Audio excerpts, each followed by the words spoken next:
खाने के बाद झोला उठाने वाला था, इतनी देर में याद आया कि वो महाराज प्रवचन में कह रहा था जिसका खाओ उसको धोखा मत दो, जिसका खाओ उसके साथ कभी गलत मत करो। और मैं गलत नहीं करूंगा, आज तुम्हें रख के करूंगा। भरा हुआ सोने का झोला वहीं रख दिया, जाने लगा। जैसे ही दरवाजे पर पहुंचा तो द्वारपालों ने रोक लिया। क्यों रे चोटे, तू तो चोरी करने गया था, माल नहीं लाया? कहने लगा नहीं, हम जिसके घर का खाए हैं उसका घर का बजा है। हम चोरी कर तो लिए थे पर हम उसके घर का खा लिए, इसलिए हम उसके साथ धोखा नहीं कर सकते। इतनी देर में रसोई घर में कोई गया, भरा हुआ झोला देखा, चिल्ला दिया चोर आया है, चोर आया है, चोर आया है। इसको पकड़ लिया। पकड़ने के बाद राजा के सामने ले जाकर खड़ा कर दिया। महाराज इसने चोरी करी है। महाराज ने पूछा आपने चोरी करी है? हाँ महाराज। कहां से आए? सामने वाले गेट से। द्वारपालों ने नहीं रोका, पूछा था तुम कौन हो? हमने कहा चोर।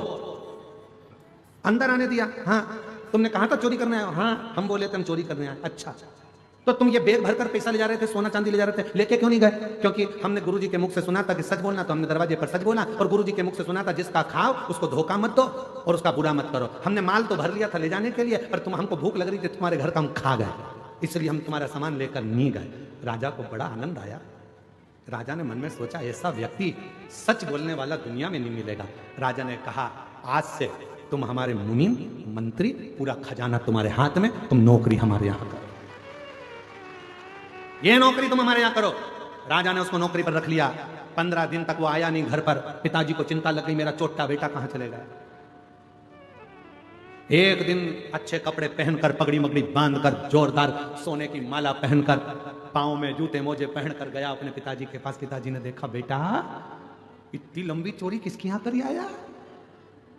बेटा कहता है पिताजी चोरी नहीं करी है, एक महाराज का प्रवचन सुन लिया था, सत्य बोलो, जिसका खाओ उसको धोखा मत दो, उसका कभी गलत मत करो।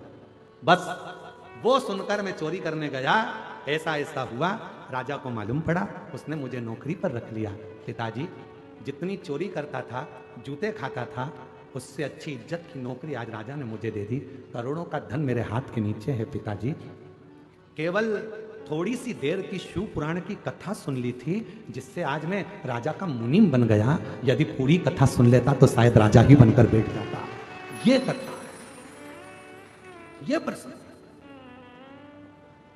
अच्छा श्रेष्ठ शिव की कृपा से ये कथा कहीं ना कहीं काम आएगी, कहीं ना कहीं मिलेगी, कहीं ना कहीं प्राप्त होगी।